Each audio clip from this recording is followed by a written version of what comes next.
plus de 3 décennies à la télévision francophone. Une droite, la droite, une autre droite, la droite. La WWF. No, monsieur! We've been hanging and banging, brother! La foule est en délire, the fool is in the liar!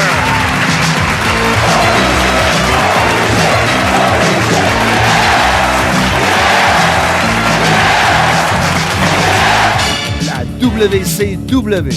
Woo! New World Order. J'ai la chair de poule! Comme disent les Américains, I've got the chair to pull us! TNA. Impact. L'arbitre demande le prix et on parle pas de fromage. TOW. Mon nom est Marc Blondin, Monsieur Fun International, Top of the World, the original, vintage depuis 1958. Voici mon podcast. Soyez-y, mesdames, messieurs.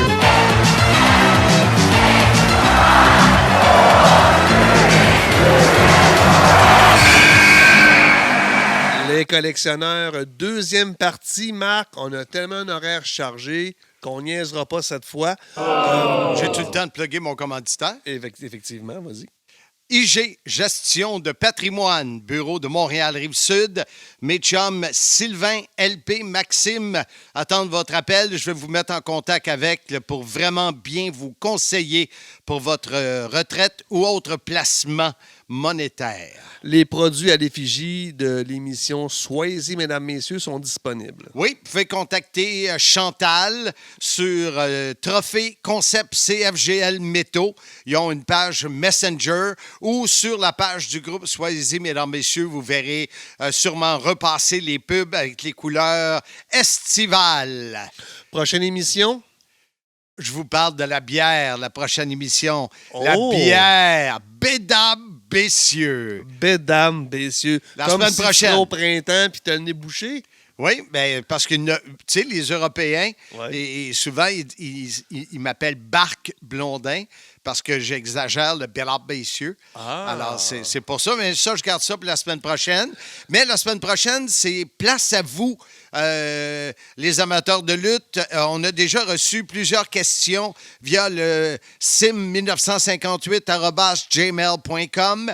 Il reste encore de la place. Je réponds uniquement à vos questions la semaine prochaine. Alors, ne vous gênez pas. Allez-y. Il n'y a pas de mauvaises questions. sim1958@gmail.com, SYMM1958@gmail.com. Exclusif pour les questions. Ceux qui mettent ça sur la page Facebook, on ne répond pas. La condition qu'on réponde à vos questions, c'est Courriel. Courriel, email, that's it, that's all. What the fuck? Courriel, email, pas mal pareil. Là. Ouais, mais tu sais, français, anglais. Parce que t'as tendance à oublier que t'es l'animateur de la francophonie Ouais. avec tellement d'anglicisme. Oui, yes sir, you're right, my man. Hey, boboy! OK, première entrevue cette semaine. Un autre gars qui a lutté, qui a fait que la lutte l'a amené à collectionner, mais l'a amené à lutter aussi. Il luttait sous le nom de Firestorm. JF Leduc, un grand collectionneur. Alors, c'est vraiment intéressant. Et quand est-ce qu'on le passe? Après la pause. Le podcast Soyez-y, mesdames, messieurs, aimerait souligner l'apport de Transform Exact et son président fondateur Alain Brochu pour son appui. Transform Exact, impressionnant. www.transformexact.com, imprimeur professionnel spécialiste en sérigraphie et impression numérique grand format. Transform Exact à Montréal, 514-324-4960. Bien, mon invité aujourd'hui est connu dans le monde de la lutte au Québec sous le nom de Firestorm. JF Leduc, salut. Salut Marc, comment ça va? Moi, ça va bien, ça va bien. On a beaucoup de plaisir avec le podcast, puis on parle avec plein de monde intéressant et justement, puis là, tu viens de me rappeler des souvenirs que tu m'avais vendu des programmes lequel mon nom était là, des programmes de la WWF, du forum sur lequel mon nom était là, puis je ne me souvenais pas de ça. Wow, c'est sharp! Oui, c'était même marqué là, que pour cette soirée-là, tu portais les vêtements Classy, la tenue. Oui, monsieur. Classy. J'étais commandité par Classy, je les avais de toutes les couleurs. Et voilà. notre podcast, c'est sur les collectionneurs. Et puis moi, ça m'a toujours fasciné parce que tu peux voir un petit peu en arrière de moi, j'ai une coupe d'affaires des super-héros. J'ai toujours été... si toi, tu es un collectionneur, moi, je serais plus un bébelleux. Écoute, j'ai une mini collection Harley, plein d'affaires pour décorer un garage.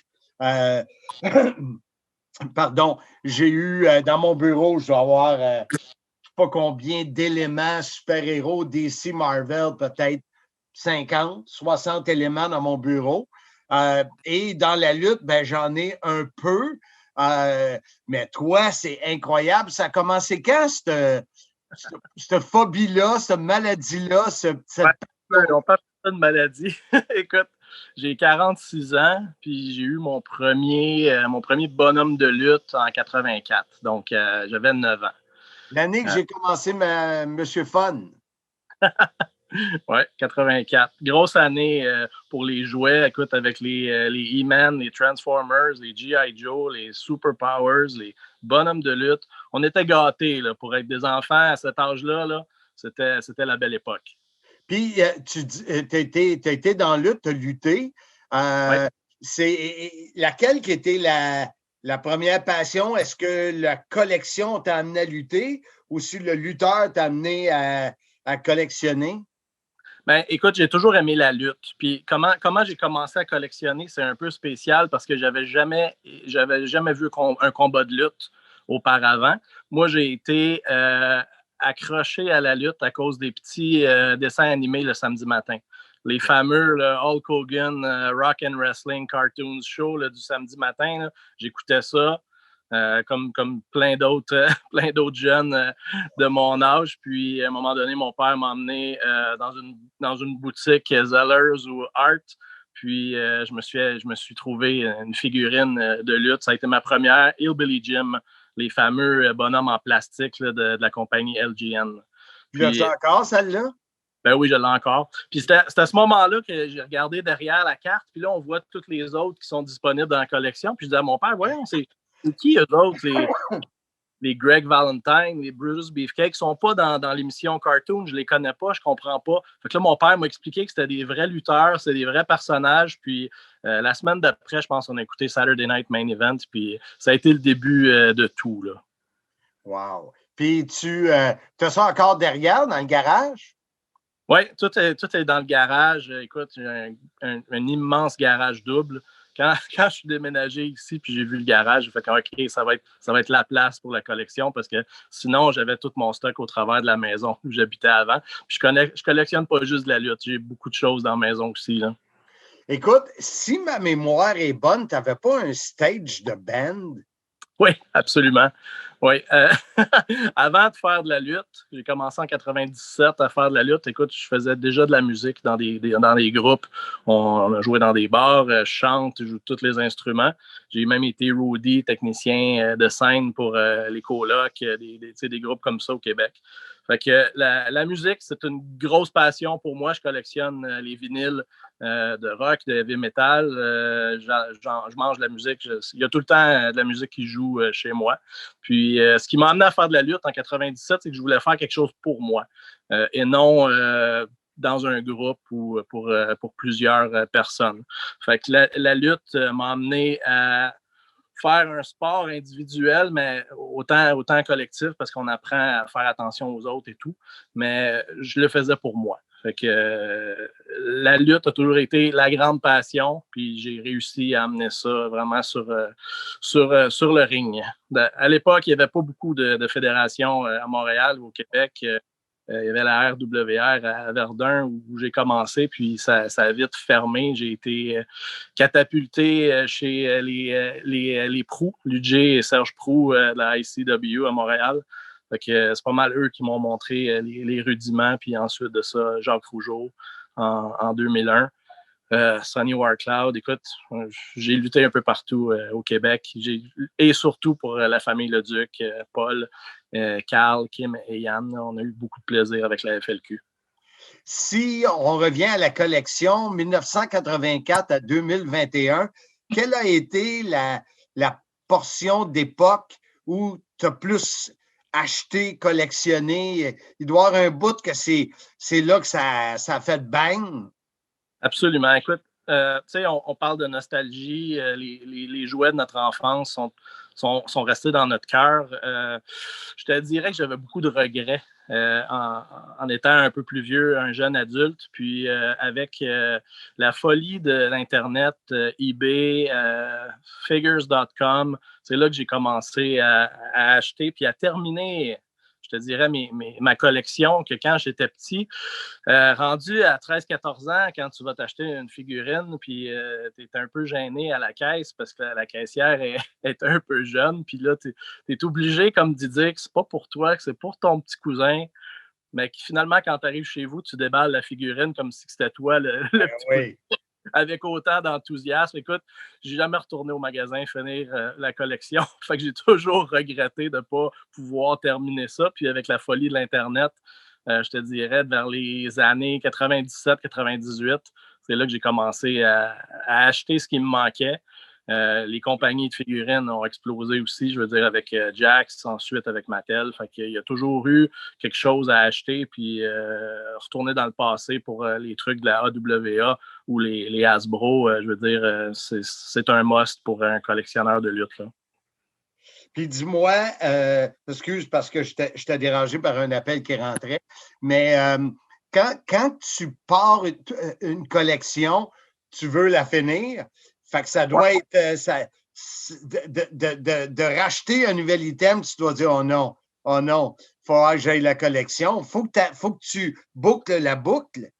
Ouais, c'est un peu ça ma maladie. C'est la maladie de tout collectionneur. Ouais. Ça, être un complétiste dans la collection. Écoute, quelqu'un va me donner une figurine d'une telle collection, ça va me prendre le set au complet, là. Puis au Québec, est-ce que vous parlez, les collectionneurs? Avez-vous une bonne chimie, une bonne relation? Oui, une bonne chimie. Écoute, depuis la pandémie, je te dirais que c'était un peu difficile de collectionner. Tu sais, tous les marchés aux puces, les c'était tout fermé. Commander sur de l'international, le shipping, c'était un peu difficile. Fait qu'on on a starté un groupe qui s'appelle Canadian Wrestling Collectors sur Facebook. Avec Yann? Avec Yann O'Kane. Je suis un des admins sur ce groupe-là. Écoute, ça a explosé. En un an et demi, là, on a au-dessus de 1200 membres sur le groupe. On travaille en étroite collaboration pour amener des activités à ces membres-là pour qu'ils puissent se désennuyer vu la pandémie. Puis on a fait beaucoup d'encans live où est-ce qu'on vendait des figurines aux plus offrants. Il y a plusieurs sortes et de façons d'acheter, échanger puis communiquer entre eux. C'est vraiment magique. Puis on travaille aussi là, en étroite collaboration avec les autres groupes canadiens et québécois, même montréalais, là. Tout le monde, on est une grande famille, comme on dit. Quand j'ai parlé avec Yann, parce qu'il est aussi sur le podcast, il me parlait de ses magazines. Ah oui. Toi, c'est quoi le numéro 1 dans ta collection? Moi, je te dirais c'est de la figurine. C'est plus la figurine. Yann, on l'appelle le roi du magazine, là, le King Mag. Moi, c'est plus les figurines. J'ai beaucoup de figurines qui sont autographiées. Ça n'a jamais été une grande passion de les faire autographier, étant donné que j'étais lutteur, puis de côtoyer des lutteurs backstage, là, les Jim Duggan, les Demolition de ce monde. Tu n'arrives pas avec tes figurines, puis « Allô, monsieur, veux-tu signer ma figurine? » Ça ne marche pas comme ça, tu sais. Ouais. Mais à un moment donné, il y avait Lanny Poffo qui était ici dans mon garage parce qu'on s'en allait à un show le lendemain. Puis il a signé sa figurine. Fait que ça, encore une fois, je reviens. Ma maladie, c'est d'être un complétiste. Fait que j'ai passé beaucoup de temps à courir là, les conventions, les Comic-Con, puis les shows de lutte pour faire autographier là, la plupart de mes figurines par la suite, là. Ce qui fait que combien de figurines autographiées à peu près? J'ai aucune idée. Je les compte pas. J'en ai beaucoup. 20, 50, 100 à peu près? Signé, 300, 400. Autographié? Photographié, oui. Ouais. Ça m'a donné la chance de rencontrer les légendes de mon enfance. Tu sais, un Ivan Koloff, je veux dire, un Abdullah the Butcher, des gens comme ça qui aujourd'hui sont rendus malades, ou il y en a plusieurs même qui sont décédés. Là. C'est très dommage. Ben, moi, j'ai ce souvenir-là chez moi de l'avoir rencontré, d'avoir une photo avec eux, puis d'avoir la figurine signée, puis ça, ben, ça reste chez nous. Là. C'est pas à vendre. Ah, tu vois, je n'ai jamais pensé aux collectionneurs de figurines qui faisaient signer. Ça m'est jamais. J'ai jamais fait le lien. C'est spécial. Il y a beaucoup de collectionneurs qui vont ouvrir les boîtes puis garder les figurines lousses sur des tablettes. Tout ça, moi, la plupart de mes figurines, oui, j'en ai qui sont lousses parce que c'est ceux que j'avais dans mon enfance, j'ai joué avec. Mais sinon, tout ce que j'ai acheté des années 2000 en montant, c'est tout dans les boîtes, c'est tout bien conservé. Puis la plupart, oui, sont autographiés. Fait que si tu fais ça, est-ce que c'est pour être capable de revendre un jour? Ah, c'est sûr qu'on ne peut pas tout emmener avec nous dans notre tombe. Moi, c'est un peu comme un plan de retraite, si on veut. Puis c'est pour mes enfants aussi. Quand on a des passions comme ça, on ne veut pas nécessairement acheter pour revendre. C'est la même chose avec la musique, avec peu importe ce qu'on collectionne, mais il faut y penser pour plus tard, c'est sûr et certain. Est-ce que tu as déjà établi une valeur? Oui, pour mes assurances, je n'ai pas le choix d'avoir une tenue de livre, là, comme on appelle. Puis, oui. Ça veut dire que tu es obligé de faire un inventaire? Oui, absolument. Tout est répertorié sur un beau fichier Excel. Là. Si je meurs demain matin, ma famille, ma femme, mes enfants, ils savent très bien que ça ne s'en va pas une vente de garage à 5 $ l'item ou au plus offrant. Là. Ils ont juste à cliquer sur le fichier, puis la photo est là. C'est-tu signé? Oui, non. Combien j'ai payé? Combien ça vaut? Tout est bien orchestré. Là. Ça doit arrêter un travail de moine, là. Un travail de moine, puis c'est un travail, je te dirais, de chaque semaine parce que la valeur des pièces que j'ai fluctue. Avec la pandémie, ça a été juste incroyable. Tout a pris de la valeur, là, que ce soit les super-héros, Star Wars. Je veux dire, c'est incroyable. Fait que oui, c'est un travail de longue haleine puis de chaque semaine.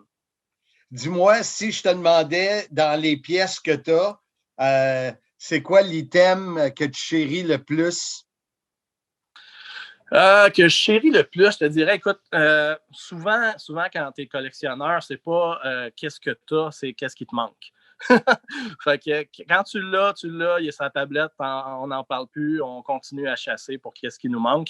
Fait que souvent, c'est cette pensée-là, tu sais, qu'est-ce qu'on chérit, c'est qu'est-ce qui nous manque. Puis un coup qu'on l'a, ben c'est du passé. Mais je suis très fier d'avoir acquéri la collection des 8 Stretch Wrestlers de LGN. Au début de l'année. Donc, les 8 sont en boîte. C'est les fameuses figurines élastiques là, de quand on était jeune. On pouvait les étirer là, dans tous les sens. Il y en avait 8. Donc, c'était assez difficile de les garder en bon état, étant donné l'élasticité des figurines. Souvent, ils se retrouvaient brisés ou la tête arrachée. Mais moi, j'ai complété le set. Il y en a 8. Ils sont tous magnifiques et dans les boîtes. Fait que, ils sont neufs. Oui, ils sont comme neufs, mais ils datent de 85. Là. Ah oui? OK, ouais. OK. Wow, c'est vraiment, vraiment spécial. Écoute, JF, je suis super content de t'avoir parlé, mais la question, c'est ça, je m'en allais te dire. J'ai posé cette question-là à des lutteurs. Si, puis écoute, je te dis ça, mais c'est pas, il faut toucher du bois, là. Si tu es obligé à course de sortir un item du garage, c'est quel item tu sors? Les gens m'ont souvent dit qu'est-ce que tu fais si le feu pogne dans le garage? J'ai toujours dit que j'allais me sacrer dans le feu. Je sors rien, je me sacre dans le feu. Ouais. Mais un item, hey boy, je ne sais pas. Honnêtement, là, je sortirais probablement une botte de Hulk Hogan qui est autographiée. Ah oui, t'as ça? Oui. Wow! Puis ça, est-ce que tu l'as acheté dans un show sur Internet? Comment? C'est pas une botte qui a porté dans le ring. C'est une botte que j'avais qui est vraiment jaune, pareil comme ses costumes. Puis quand je l'ai rencontré, j'ai fait autographier. Puis l'autographe est belle, la botte est belle, elle est très brillante. Puis c'est un item que j'adore, j'apprécie énormément. Écoute, parlant d'apprécier, j'apprécie énormément ton temps. Je pense que ça va être un épisode de podcast qui va être vraiment intéressant. Il y a également M. Lapointe avec qui je vais parler, que lui, il a plusieurs ceintures. Je ne sais pas si tu le connais. Oui. Fait que je devrais le rencontrer, pas le rencontrer, mais faire une entrevue. Fait que pour toucher un autre style de collection, là. Fait que je te remercie beaucoup et puis je te souhaite bonne chance dans la suite des collections. Puis essaye de ne pas te ruiner, mais je sais que ça va valoir de la belle argent plus tard.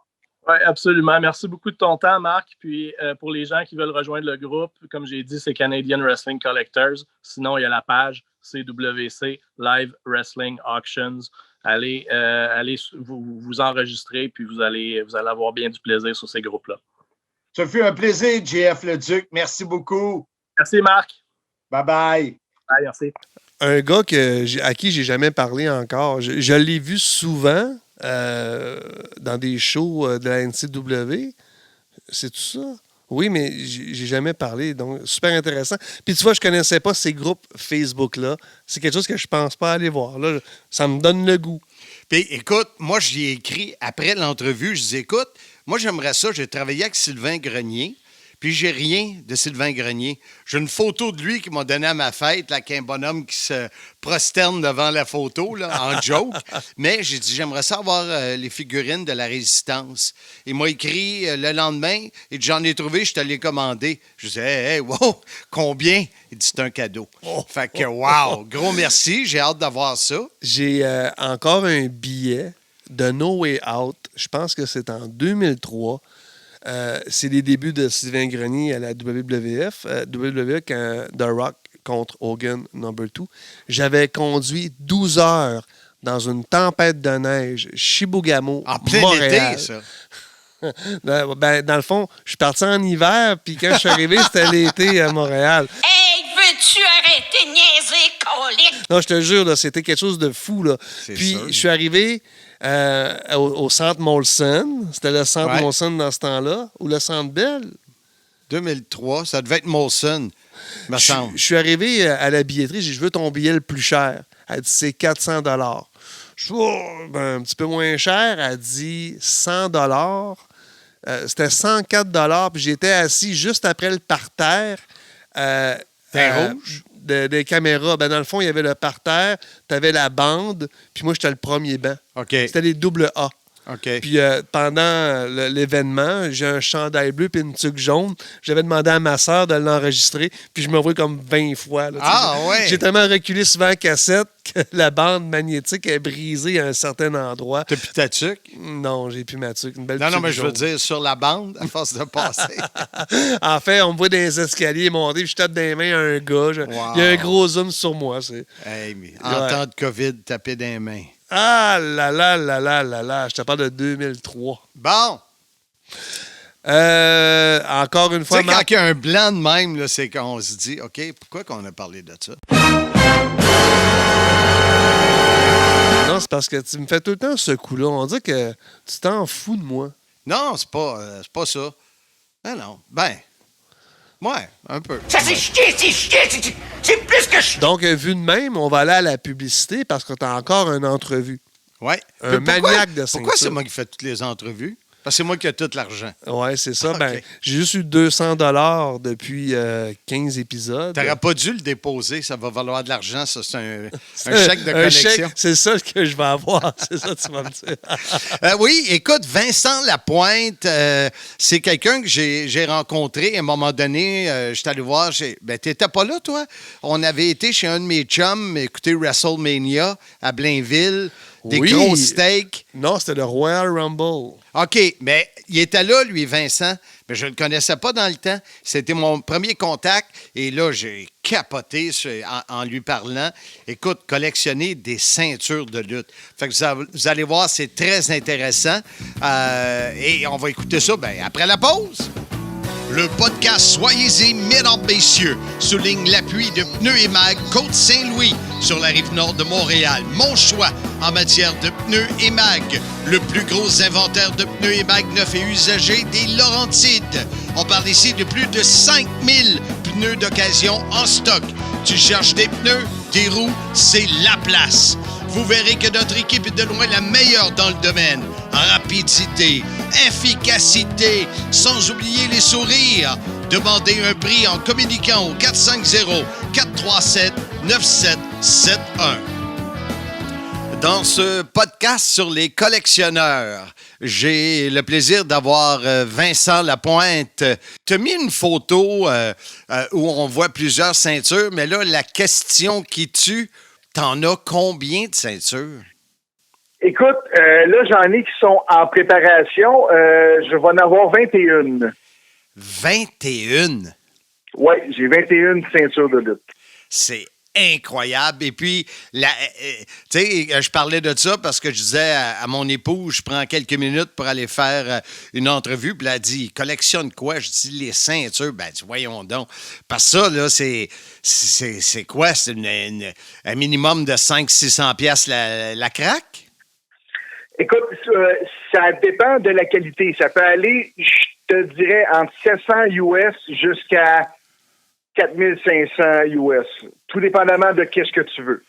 OK. Toi, t'as moins cher que toi, à part celle en styromousse? Moins cher que j'ai, je te dirais que dans le temps, j'avais payé ça 130 $. Et ta plus chère?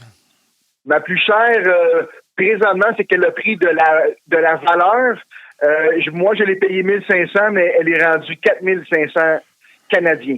Donc, wow. Je pourrais la vendre pour 4500 canadiens. Mais là, contrairement à des figurines ou à des magazines, à un moment donné, tu viens que t'es toutes, les ceintures? Il ne doit pas en avoir 50? Non, écoute, il y en a beaucoup plus que 50. C'est pour ça qu'en ce moment, je suis en train là, de prendre une décision là, d'arrêter de peut-être aller jusqu'à 25. Écoute, je pourrais en avoir...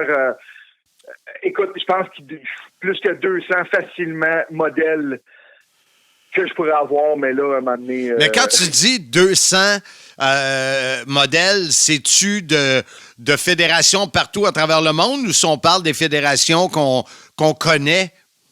On parle de partout dans le monde, de la AWA, de la IEWGP, là, plutôt, écoute, tu n'as de partout. Je pourrais faire n'importe quelle ceinture qui a été faite, je pourrais la faire sans aucun problème. Là. Puis comment ça marche? Faut que tu aies une photo, tu pars d'une photo, puis tu l'envoies à cette compagnie-là, quoi?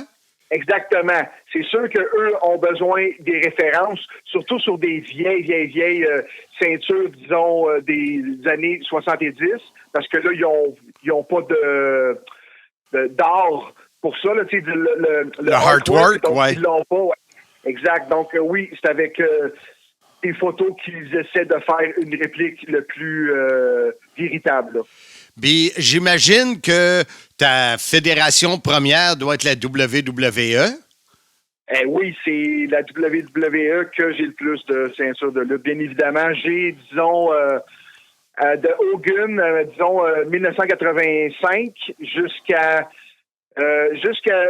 la fin de l'Attitude Era, jusqu'à temps qu'on change de logo. Moi, je suis un fan de l'ancien logo de la WWF, là. Ouais. Le bloc logo. Ben, tu sais, c'est ma jeunesse aussi, donc c'est ce que j'aime. Puis, j'ai vu que tu as mis une des photos, là, il y avait une plate. Il y en a une, je pense, c'est écrit justement Hogan dessus. C'est quoi ces ceintures-là? Tu as mis ça récemment, me semble. De Hogan, une plate de Hogan. Ben, il y a comme un nom sur la ceinture. C'était pas comme un gros logo. Ah, ça, c'est Ric Flair, probablement. Ça, c'est probablement ma Big Gold WCW. Est-ce que ça se peut? Ça se peut. Écoute, c'est sûr qu'une ceinture reste une ceinture, puis moi, je suis pas un connaisseur de ceinture. Okay. Mais écoute, quand je regardais ça, là, je me disais, sacrifice, Puis tu sais, des figurines, t'as un mur dans le fond de ton garage, t'en mets en tabarouette des figurines, mais des ceintures, toi, sont-tu dans sont-tu en display chez vous? J'ai des des cabinets qui viennent de chez Ikea.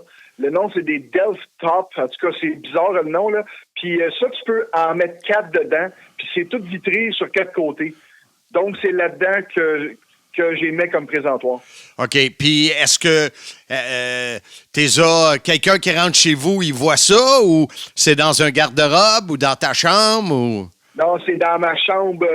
C'est dans mon gym. Si tu veux, j'ai un gym-chambre à la maison, puis c'est là-dedans. Donc, si tu arrives chez moi, oui, j'en ai une que tu vas voir, qui est là, qui est dans mon salon, mais le reste, c'est tout mis caché, là, si tu veux, là, dans mon gym. Puis dis-moi, Vincent, dans les fédérations pour lesquelles j'ai travaillé, OK, on est d'accord, on a compris que tu as WWF, ça, t'es correct. On a compris avec celle que tu as parlé, la Big Gold de Ric Flair, donc c'est WCW. Exactement. T'en as-tu de d'autres fédérations? Style, t'as-tu la TNA? Oui, j'ai la fameuse TNA que moi j'aime, là, avec l'aigle, là. Oui, celle-là, je l'ai aussi. OK. Est-ce que tu as des ceintures de championnat féminin? Non, j'en ai pas présentement, mais probablement que je vais en avoir une, là. Ça, c'est quelque chose que je voudrais. Et laquelle t'es recherché? Ça serait la WWE dans le début 80. C'était une ceinture, c'était pas fait comme à l'acide, c'était un cast de bronze. Puis ça a un look plus ancien. Fait que c'est ça que je vais aller rechercher. OK, bien là, tu me parles acide, puis bronze, puis tout ça. Fait que j'imagine, toi, il doit pas y avoir de secret pour toi, là, de la façon que les ceintures sont faites. Non, absolument pas, là. Je connais ça de A à Z, là. C'est incroyable. Puis tu posais des questions à savoir où étaient les ceintures de la TOW? Oui, exactement, parce que ça m'intéressait en tant que collectionneur, mais je me disais aussi, puis je voulais en parler, si toi, tu as encore le artwork original, si je pourrais faire des copies. Si moi, je me souviens bien, je pense que vos ceintures, ceux-là avaient été faits au Mexique, hein? Me semble que oui. C'est Drew Onyx qui nous avait eu le contact. OK, good. Ouais. Parce que le gars qui les a achetés, justement, j'ai écrit ce matin, c'est un dénommé Dupuis. Et l'autre, c'est deux chums. L'autre s'appelle, son nom de famille, c'est Alain. Monsieur Dupuis, Monsieur Alain. Ils ont acheté même les ceintures LED parce qu'on a acheté des ceintures vraiment LED pour le championnat par équipe en attendant de recevoir les autres. Puis ils les ont toutes. Ils ont la ceinture, j'imagine qu'on avait ceinture par équipe et ceinture champion de la TOW. Puis ils ont toutes acheté, ils ont les 5. Je pense pas qu'on avait plus, mais oui, je pense qu'on a sûrement ça quelque part, le artwork, qu'on pourrait sûrement s'en reparler si des fois... tu décides que tu veux avoir ça pour compléter ta collection. Mais dis-moi, dans les 21 que tu as, c'est quelle mettons, là, la même question que je pose souvent à du monde. Le feu prend chez vous, tu as le droit de n'amener une. Laquelle t'amènes? Ah, c'est une. Là, tu mets une balle. Ça serait deux. Ça serait une Big Gold, puis la Winged Eagle. Celle-là que Hogan, Bret Hart, Shawn Michaels, Sid Vicious. Celle-là qui a l'aigle, là. Sur le devant, ceux-là, c'est mes deux préférés que je partirais avec en cas de feu. Vraiment, là, ça, c'est... Puis là, touche du bois, là, faut pas que tu passes au feu, là. Non, ça, c'est sûr. Dis-moi, les autres collectionneurs à qui j'ai parlé, oui. Ils ont une assurance. Toi, t'es-tu couvert? Oui. Oui, parce que c'est important s'il arrive de quoi, là. La valeur, 21 ceintures, c'est ce que ça vaut, pas ce que tu as payé, ce que ça vaut aujourd'hui. Je sais que probablement tu n'en as pas 21 parce que tu sembles dire qu'il y en a qui s'en viennent, là. Oui, j'en ai 4 là, qui s'en viennent. OK. Fait que ça va valoir combien, cette collection-là, sur le marché quand tu vas avoir les 21 avec les 4 dernières? Sur le marché, je te dirais avec le variant, admettons, du marché pendant les années entre 20 et 25 000. Wow, quand même, hein? Oui. Wow. Toi qui cherches une maison, là, ça rajouterait ça pour avoir un cash pour l'acheter. Non, mais qu'est-ce que... Effectivement, puis c'est pour ça aussi que là, je voulais downsizer peut-être à... Je suis en train là, de penser à ça, mais tu sais, c'est mon dada, là, c'est mon gaga. Tu sais, tu peux y penser comme tu veux, mais tu sais, les gars, ils ont ça. Là. On dirait que... Moi j'ai voulu faire un podcast sur les collectionneurs parce que moi, je suis plus un bébelleux. Tu sais, moi, mettons, je voyageais avec mes deux fils. Soit à un moment donné, on collectionnait les voitures de Formule 1 ou de Formule Indy pour les faire signer. Après ça, j'ai plein d'affaires des super-héros, mais n'importe quoi que je voyais, que ce soit un pèse ou que ce soit une affaire à 150$, tu sais, souvent, je l'achetais. Fait que j'allais pas au fond de la collection, mais j'aime encore l'univers des super-héros, autant DC que Seigneur, là, j'ai un blanc de mémoire, là. Marvel. Merci, Marvel. Et puis Harley, quand je vois des affaires Harley, j'aime ça pour être capable de décorer. Mais un collectionneur veut avoir le plus possible. Tu sais, comme toi, 21 ceintures, là, on comprend que dans le monde, là, il ne doit pas en avoir une tonne là, qui t'accote, là. Ah non, écoute, je te dis que sur certains forums, j'ai vu des gars qui en ont 75-80. Là. Pour le vrai. Oui. Ça doit être des chics d'Arabie que l'or coule dans leur robinet. Là. C'est comme rien. Non, c'est des gars de un peu partout, mais là, je te dirais que ceux-là prennent plus des ceintures sur eBay sur un range de 300$, tu sais, qui sont un petit peu moins chers, d'une qualité moindre. Là. Okay, mais moi, je trouve toujours que pour avoir une qualité de revente, il faut que tu prennes quelque chose qui en vaut la peine. Là. C'est sûr, c'est sûr. Écoute, Vincent, je te remercie beaucoup de ton temps. Ce podcast-là est vraiment, vraiment intéressant. Je découvre plein de choses. Fait que, écoute, je te souhaite d'être à l'aise là-dedans, que tu décides de continuer ou que tu décides d'arrêter à 25. Mais juste le fait que tu tripes sa lutte puis ceinture, ben ça, c'est vraiment cool. Fait que attention à toi, mon chum, puis merci. Marc, merci beaucoup. Puis merci à toi aussi pour toutes ces années. Moi, je suis un gars de voix. J'aime la voix. Mon père, c'est un chanteur d'opéra. Et puis ta voix, Monsieur Carpentier, toutes vous autres, c'est mon enfance. Je vous aime. Puis je suis vraiment content de tout ce que tu as fait pour le monde de la lutte au Québec pour toutes les années. Merci, Marc. N'oublie pas d'écouter tous les podcasts. Tout le temps, mon ami. Parfait. Lâche pas. Bonne fin de journée. Merci, toi aussi, Marc. Bye-bye. Bye-bye. Le podcast Soyez-y, mesdames, messieurs, aimerait souligner l'apport de MAD Électronique pour son appui. MAD Électronique, une équipe de pros pour vous conseiller pour vos besoins en équipement électronique, son, lumière et accessoires et un département à la fine pointe de la technologie pour un service informatique. MAD, situé au 581 Curé-Labelle à Blainville ou au madelectronique.com. Hey, ça prend vraiment un grand mur pour afficher tout ça. Hey, ça se peut pas. Comme il dit, là, il a trouvé des genres de frame où il peut en mettre 4 de chaque côté. Là. Mais ça, je disais, moi, ce qui m'intrigue, c'est quand les gars, il y a une femme qui rentre dans leur vie, ou un gars, ou autre chose, là, ou autre, pas autre chose, mais autre. Non, monsieur! Un moment donné, qui ne trippe pas sur la même affaire. Ben, tu sais, les femmes ont eu le 50 Shades of Grey. Là, t'as le 50 ceintures of... c'est quoi son nom, le gars? Vincent. 50 ceintures de Vincent, Ouais. après 50 Shades of Grey. Ouais. J'ai un flash rapide. Quand la WWE a rendu hommage à Pat Patterson, j'ai eu la chance d'être avec Sylvain, puis Pat est venu nous rejoindre dans un pub. Puis Pat est arrivé avec son gros truck blanc, puis la ceinture intercontinentale, elle dépassait quasiment par la fenêtre. Là, il dit, qu'est-ce que tu veux que je fasse avec ça? Là, Sylvain dit, on va la vendre. Donc, c'est ça, c'est une petite anecdote. C'était comme c'était banal pour lui, là, quelque chose de plus. Ben, comme ça dépassait la fenêtre. Comme il l'a ça dit, comme ça. Bertrand Hébert, tantôt, tu te souviens, quand il est allé le voir en Floride, cette boîte-là, t'es en dessous du lit. Ouais. Il y a des objets de valeur de la TOW qui ont été remis à des gens. Donc, ça a passé du propriétaire à des collectionneurs. Non, ce que tu veux dire, c'est que c'est de valeur que la TOW n'ait pas continué.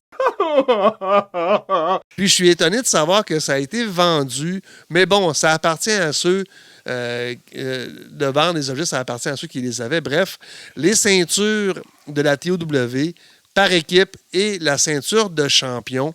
Est-ce que tu te rappelles de la conception de ces ceintures-là? Parce qu'on a toujours dit, c'est Sylvain qui est sur la ceinture par équipe. Ah, je sais pas. Tu te rappelles pas des non. deux bonhommes qu'il y avait sur la ceinture? Non, moi, je me souviens c'est Drew Onyx qui nous a eu les contacts. Moi, j'ai fait faire par une firme de Saint-Hyacinthe les premières ceintures par équipe, les LED. Oui, étaient vraiment pas belles. Mais écoute, je sais pas pourquoi qu'on n'a pas attendu. Peut-être qu'on voulait vraiment se rendre là, puis on a commencé par ceux-là. Mais les gars que je vais te parler là, ils ont les LED. Ça, je me souviens, on leur avait vendu dans le temps qu'on était encore en business et ils ont acheté les 3 autres. Parce qu'ils étaient vraiment belles sur la TOW. Les 2 dernières que vous avez faites, celle de champion, je me rappelle, vous nous les aviez prêtées au Boston Pizza. On avait pris des photos avant qu'on enregistre les épisodes ou c'était après? Je ne me rappelle plus. J'ai encore la photo. Puis celle par équipe était écœurante. C'était vraiment belle. Fait que, tu sais, les gars, c'est Martin Dupuis puis Stéphane Alain.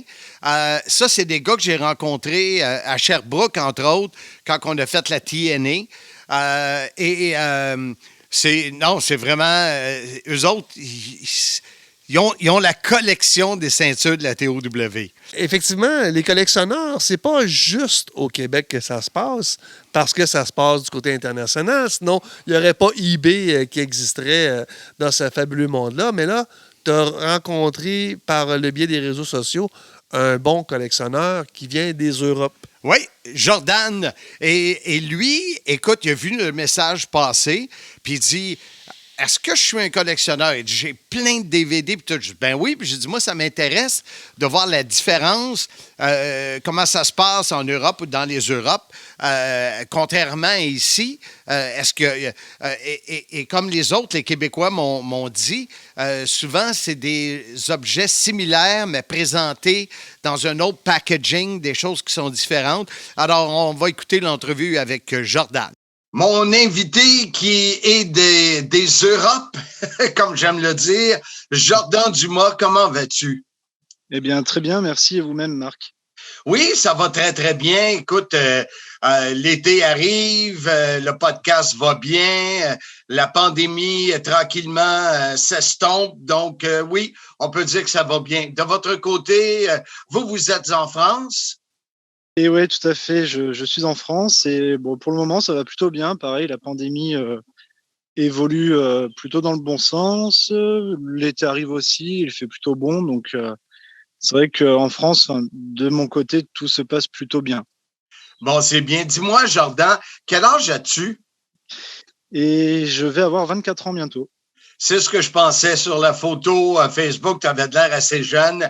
Et ton intérêt pour le catch, commençait quand? Alors, du coup, il a commencé, comme la plupart des fans en France, quand j'étais au collège, donc sur les années courant 2008-2009. Voilà, dans les cours, dans la cour, ça parlait catch. Et puis, je me suis dit, tiens, j'ai essayé de regarder. À l'époque, c'était sur NT1 avec Philippe et Christophe. Et c'est vrai que depuis, j'ai développé cet intérêt. Et pour l'instant, il ne m'a jamais quitté. Donc, ça va faire bientôt 13 ans. Ah, c'est bien, c'est bien. Donc, tu n'as pas connu nos années glorieuses de la WCW sur Canal+. Et non, malheureusement. Alors, j'ai eu par contre l'opportunité de voir des segments et j'ai même vu une émission en intégralité. Un vieux site internet qui les proposait là, il n'y a pas longtemps, qui a proposé déjà des émissions, mais c'est vrai que j'ai pas connu en direct la WCW sur Canal, ni même la WWF de l'époque. Dis-moi, Jordan, notre épisode sur le podcast parle des collectionneurs. Comment ça se passe en Europe, en France, quand quelqu'un veut monter une collection sur le catch? Alors, moi, personnellement, j'ai commencé il y a 10 ans, donc c'était encore un peu plus simple pour monter une collection. C'était vraiment la période phare du catch en France, donc on pouvait acheter des DVD assez facilement. On pouvait se procurer des figurines, pareil, très facilement. Des cartes à collectionner aussi. Les magazines, il y en avait pas mal. Planet Catch, qui était le leader, lui a survécu. Bon, ils se sont arrêtés il y a quelques temps maintenant. Donc, c'était plus simple il y a 10 ans. Maintenant, c'est un peu plus compliqué. Personnellement, pour trouver, je passe par les sites anglais. Donc, jusqu'au Brexit, je passais par les sites anglais. Là, j'ai plutôt diminué. Et donc, maintenant, c'est plutôt acheter sur les sites américains, canadiens, qui nous permet, ou Amazon, de trouver ce que l'on recherche. Donc, c'est vrai que c'est un peu plus compliqué en France pour acheter des choses.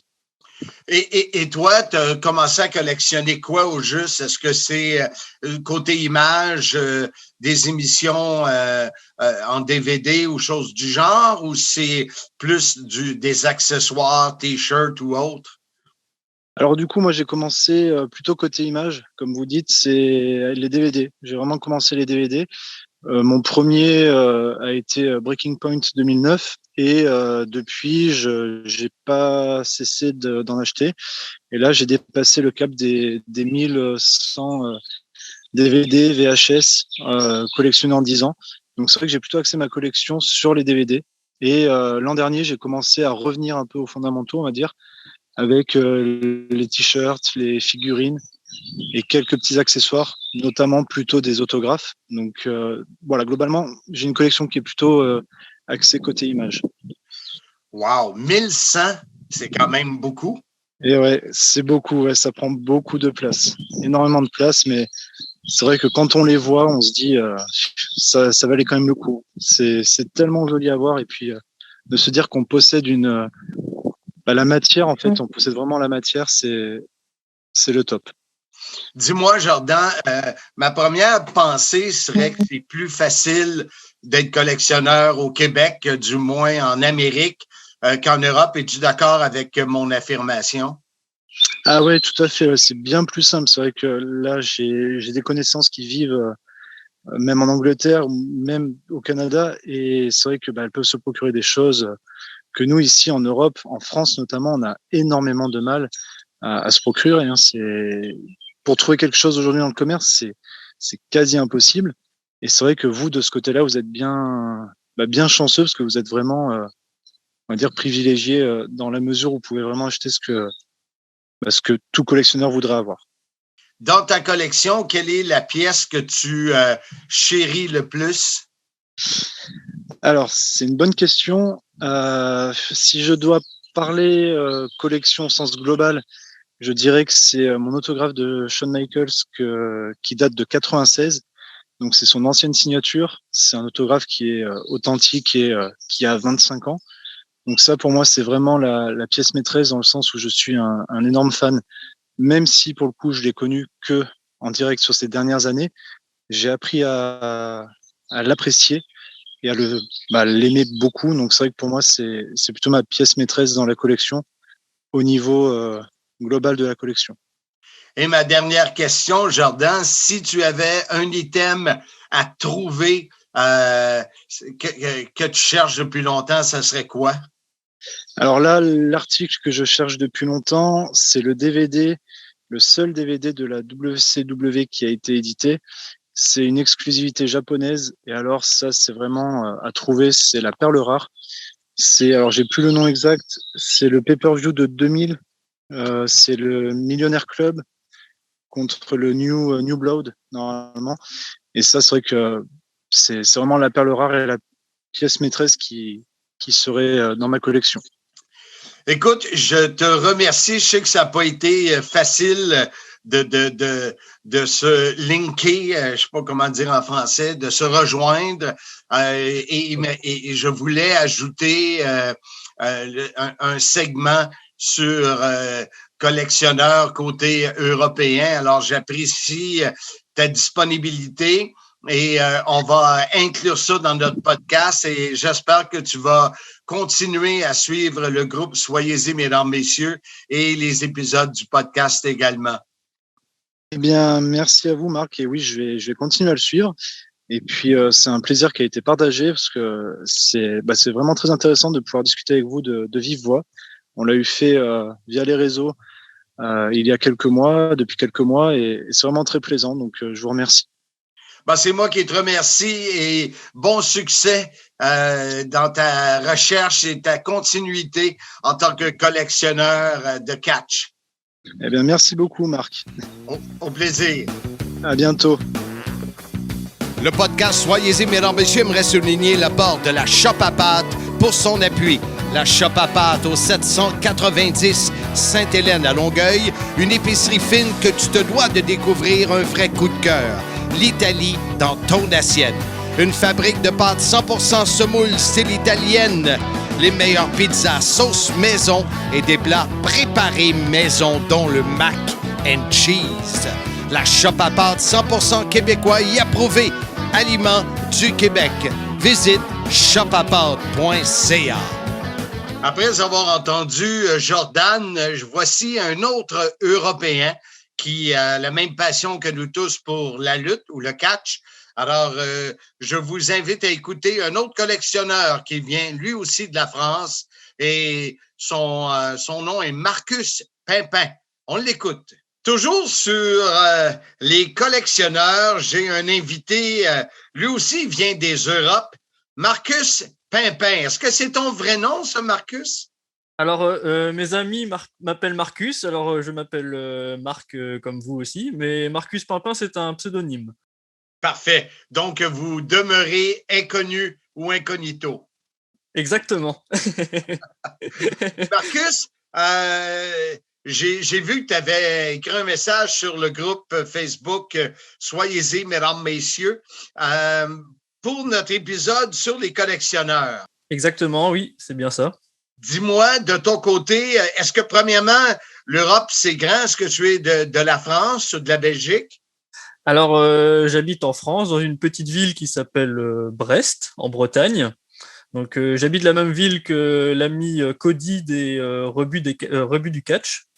Cody McWild. Exactement, que tu as eu l'honneur de venir dans son émission. Exact. Et que lui a l'honneur de porter les couleurs du Soyez-y, mesdames, messieurs. Exactement. Et je pense passer commande d'une casquette ou d'un hoodie pour compléter un peu ma collection. Alors, parlons-en de ta collection, mon cher Marcus. Qu'est-ce que tu collectionnes, toi? Alors, j'ai pas une catégorie particulière. Je fonctionne beaucoup au coup de cœur. Donc, je collectionne, je vais pas dire tout, mais que ce soit DVD, figurines, mémorabilia, des plaques, statues, autographes, des cartes, un peu de tout, on va dire. Donc, toi, tu es un peu mon style de collectionneur. Moi, quand je vois quelque chose qui me plaît, ça me dérange pas si j'ai pas les autres avant ou les autres numéros après. C'est un coup de cœur, puis je le veux, puis je l'achète. Exactement. Est-ce qu'il y a une catégorie que tu en as plus que d'autres? Je dirais peut-être les figurines, quand même. Ah oui. Parce qu'il faut dire que j'ai commencé la collection à 13 ans. Donc, je suis la lutte depuis que j'en ai 11.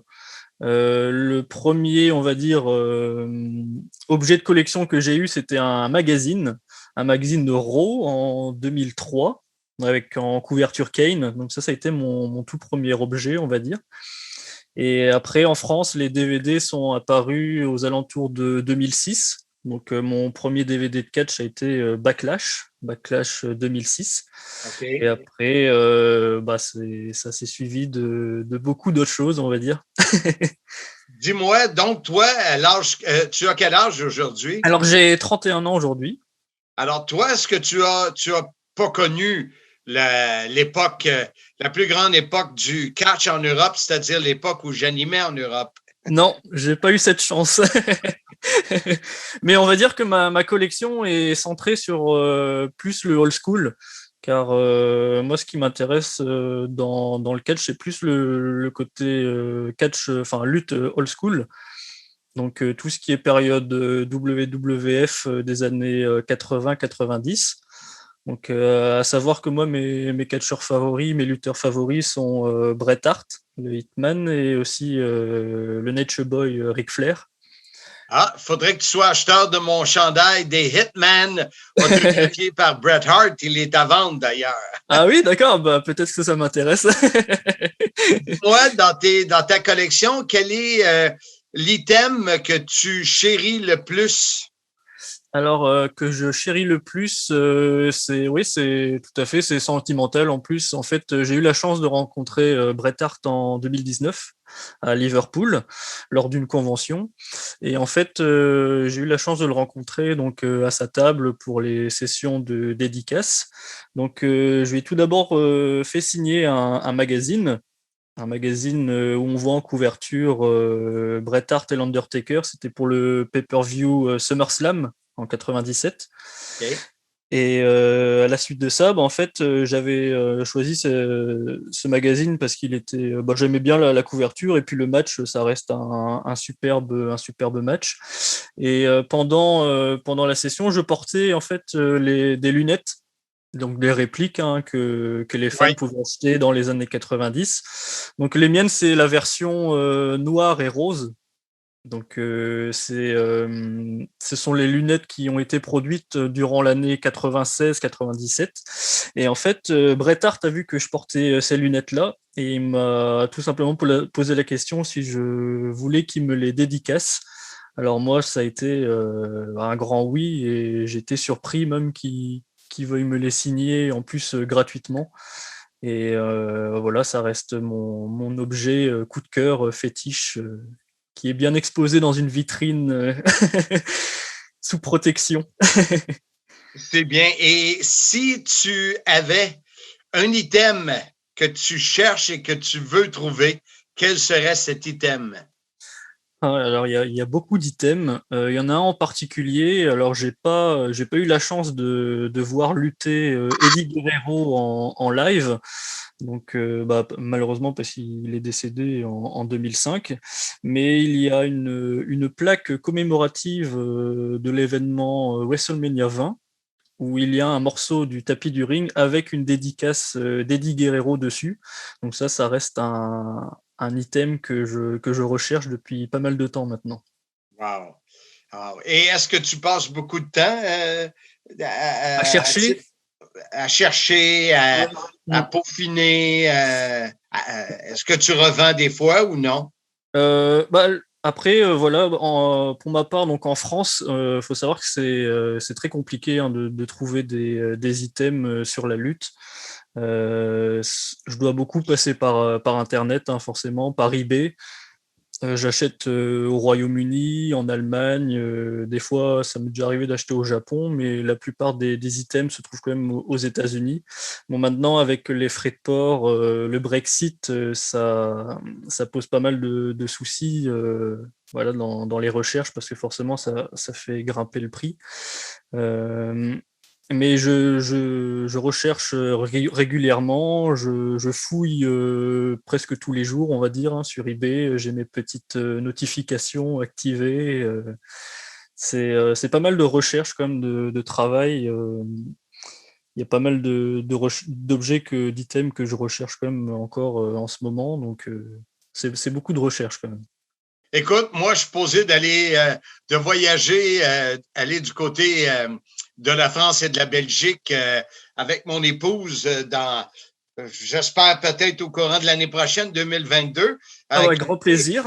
Peut-être que je mettrai un item que tu m'auras demandé pour pas que tu payes les frais de port, je le mettrai dans mes valises et ce serait super sympa, Marc. De blanc ou de rouge. Carrément.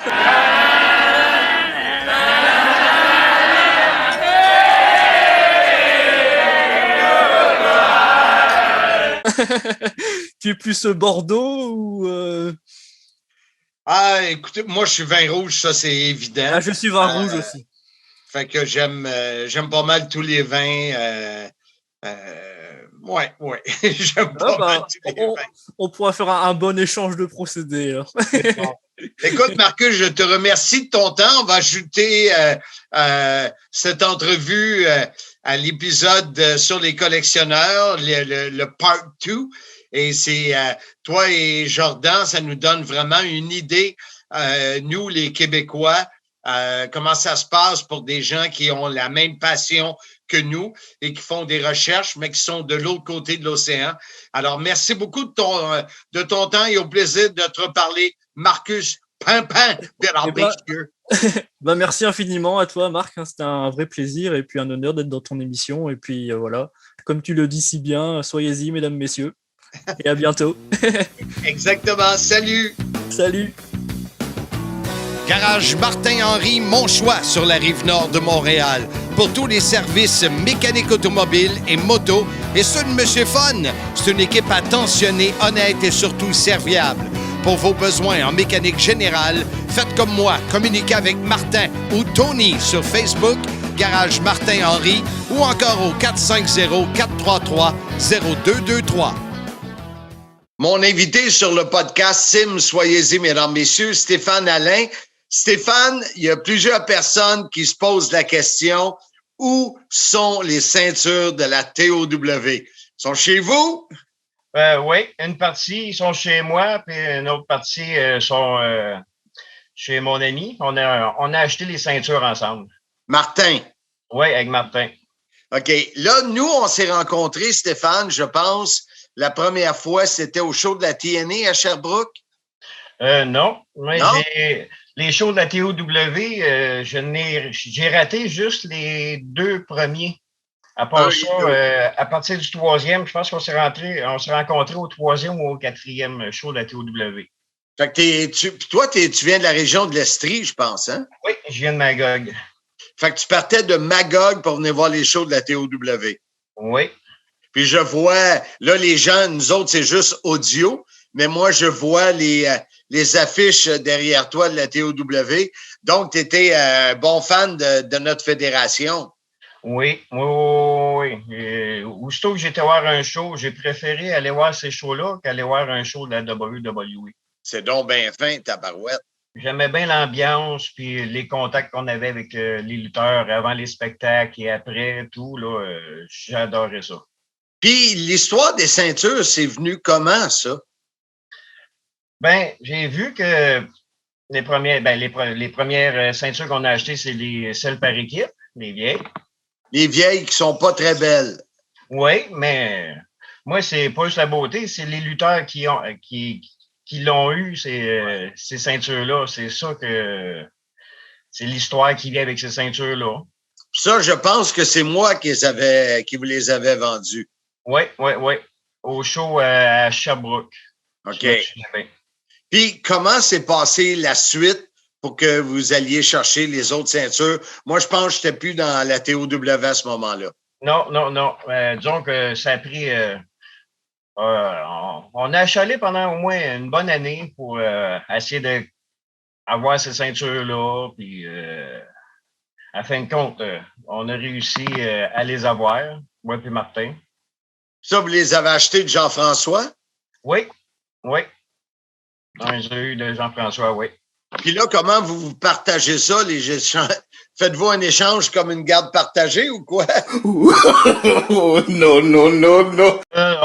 On a chacune ceinture par équipe des vieilles. On a chacune des ceintures, les nouvelles, par équipe. Puis la ceinture du monde, là, c'est Martin qui l'a pour l'instant. Puis, est-ce que c'est le seul item de collection que vous avez que vous avez ou si vous êtes collectionneur dans l'âme? Ben moi, je suis collectionneur dans l'âme. Je collectionne pas mal de choses de lutte, là. Mais la TOW, j'ai pas mal de posters, toutes les affiches de chaque show, toutes les DVD. Qu'est-ce que je peux acheter de la TOW? Gilet, calotte.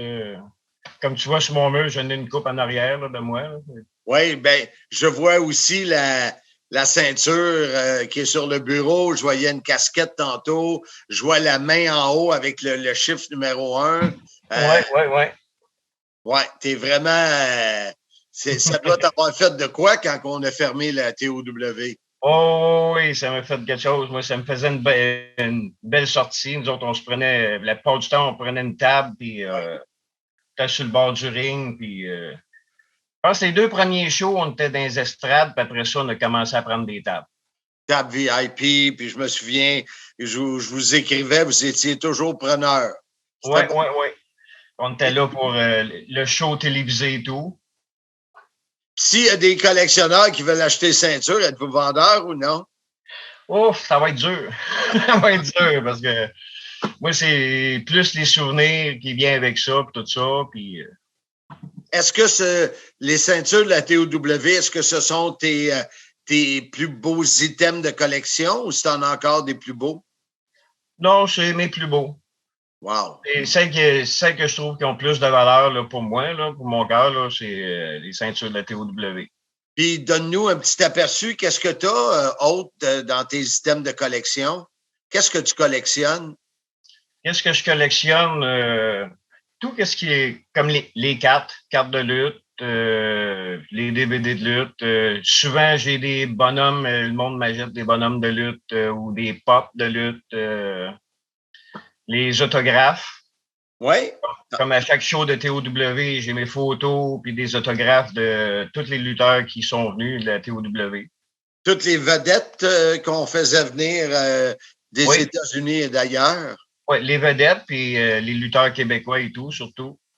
Puis la TOW, ça fait déjà presque 6 ans que c'est terminé. Vous allez chercher, bien là, on oublie l'année de la pandémie, mais vous allez chercher où est-ce que vous vivez ce trip de lutte-là depuis que la TO est fermée? Je pense que j'ai été voir un show de lutte depuis la TOW est fermée. J'ai un show de Raw de SmackDown à Montréal, mais à part ça, j'ai pas d'autres trips de lutte, là. Est-ce que tu penses que ça va reprendre un peu partout en province là, maintenant que tranquillement la pandémie nous quitte? Oh oui, j'espère.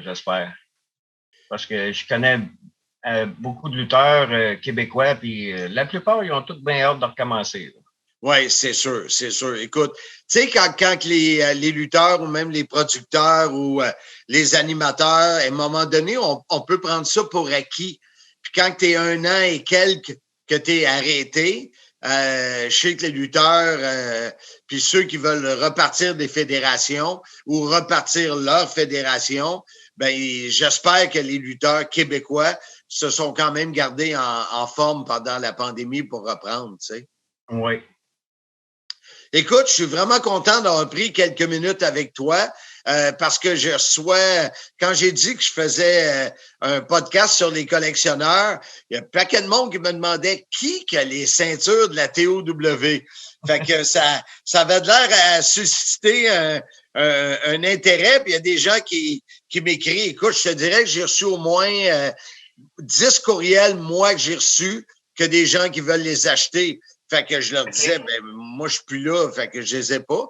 Mais j'avais une bonne idée que c'est vous autres. Mais je savais pas que vous les aviez, les 5 ceintures officielles de la TOW. Oui, on les voulait toutes. Là. On voulait que la fédération est plus là, mais là, dans le fond, vu qu'on a les ceintures, c'est pareil comme si ça nous appartenait. Là, on a la TOW. Là. Bon, ben c'est bien. Stéphane, un gros merci de m'avoir donné ces quelques minutes. Puis on va rajouter ça sur la deuxième partie du podcast. Soyez-y, mesdames, messieurs, sur les collectionneurs. J'ai vu passer, c'est drôle parce que j'ai pensé à toi il y a quelques semaines et on avait Facebook montrait notre amitié, toi et moi, depuis 10 ans, la même journée que je pensais à toi de te communiquer. Fait que j'espère qu'on va avoir la chance de se revoir, de se serrer la main lors d'un événement de lutte. Ça a toujours été un plaisir avec toi et avec Martin aussi. Ah ben moi aussi, j'ai bien hâte de te voir. Bon, ben bonne soirée puis merci beaucoup. Merci, toi aussi. Bye, bonne soirée. Bye, Stéphane. Bye. Donc, avant de partir, Marc, là, dans les prochaines semaines, là, on a d'autres sujets, comme à l'habitude, parce qu'on parle de ta carrière. Et là, on va revenir sur ta carrière, mais également, avant de procéder à ça, on a une petite surprise pour les auditeurs, parce que tu as fait concocter un petit produit qui va être en édition limitée, parce que vu qu'on fait les objets de collection, ben ça sera un objet de collectionneur. C'est sûr. La bière Bédard Bessieux. Je ne veux pas vous donner trop de détails. Je vais garder ça pour la semaine prochaine, mais elle devrait être disponible là, dans les prochains jours. Alors, et c'est vrai que c'est une quantité limitée, mais quand même 90 caisses de 12. Alors, c'est quand même de la bière. Tu m'en gardes 2? Caisse? Ah non, tu m'as déjà payé. Fait que là, il faut que je paye pour l'avoir, cette caisse-là. C'est pas à moi, ça. Ah, c'est à la compagnie. Moi, oui, exact.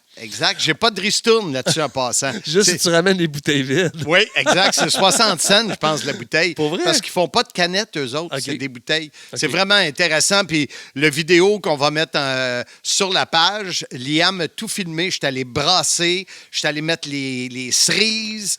Je suis allé capsuler. Puis la discussion avec les boys, dont David Campion, qui est un maniaque de lutte. Alors, c'est vraiment un projet le fun. Donc, on te voit en train de piler sur les cerises. Non, monsieur! Non, ça, c'est du vin, ça. Ah, c'est les raisins. Ça, c'est quand je viens chez Pierre la fin de semaine. Les Californiens raisins, c'est ça? Oui, exact, avec une main pour cacher un œil. Mais c'est vrai qu'on voit mieux hein, quand tu caches un œil. La semaine prochaine, Pat, c'est les questions des fans. Oui. Alors, c'est votre dernière chance là, dans les prochains jours d'envoyer votre question.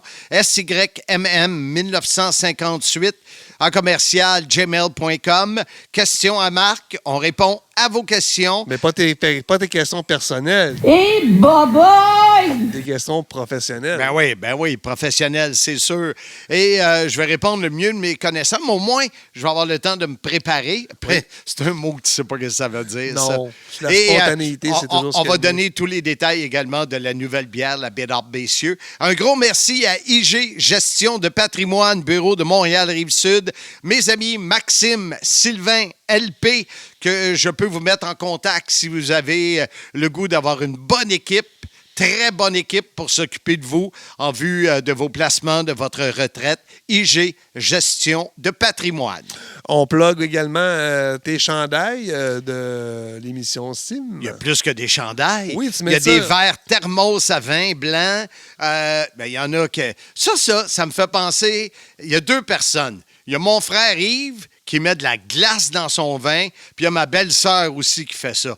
Achetez donc un verre thermos au lieu de mettre de la glace dans votre vin. Ceux qui mettent du clamato avec leur bière. Ça, c'est bon le lendemain de la veille. T'en prends une, ça replace, je te le dis. Moi, j'en prends chaque jour. Mais sérieux, les chandails, puis tous les détails, on a des verres à vin, on a des verres à bière, des verres à whisky, les tiens s'en viennent. Tu devrais plutôt dire tout ce qui s'imprime, on le fait. C'est vrai. Bonne idée. Je t'ai sauvé du temps. Exactement. Fait qu'il y a une pub sur la page, on la repasse régulièrement. Et il y a aussi Trophée Concept CFGL Métaux. Vous écrivez, c'est sur Messenger, vous écrivez à Chantal. Elle va se faire un plaisir. Elle est tellement gentille. Je veux prendre 2 minutes pour remercier notre réalisateur Pierre, qui est toujours là, qui est toujours willing, qui est prêt à chaque fois qu'on se pointe à 8 h le matin chez lui. Même quand on arrive, il n'était pas arrivé. Mais ça n'a pas pris de temps. Mais je veux le remercier du fond du cœur, comme quoi il prend de son précieux temps de nous accueillir à chaque fois pour les enregistrements. C'est drôle que tu dises ça. Quand on est arrivé, tu as dit, il n'est pas fiable, il n'est pas là. Je voulais pas que tu y dises, là, mais j'ai pas dit. Faudrait pas qu'il sache qu'est-ce que tu as dit, par exemple. Pat, la semaine prochaine, les questions. Oui. La semaine après, les 25 ans de la formation de la NWO. On replonge en 1996, Oui. Bash at the Beach. Exactement. Nous, c'est le 6 juillet. Je pense eux autres, c'était le 7. 25 ans plus tard, on a une émission là-dessus. Et par après, je sais qu'il y en a plusieurs qui ont participé, les équipes. On a des gens qui ont lutté par équipe qui vont nous parler. Bien sûr, PCO en est un, Mastrocola en a un autre, Sly en a un autre. On en contacte d'autres. Et vous, on vous a demandé pas juste c'est qui votre équipe préférée, mais la pire. Pourquoi? Oui. Pourquoi c'est votre bonne équipe et c'est qui la pire et pourquoi? Donnez-nous du jus. Ça s'en vient. Fait qu'on a un beau mois de juillet en perspective. Bon, Marc, je te laisse le mot de la fin.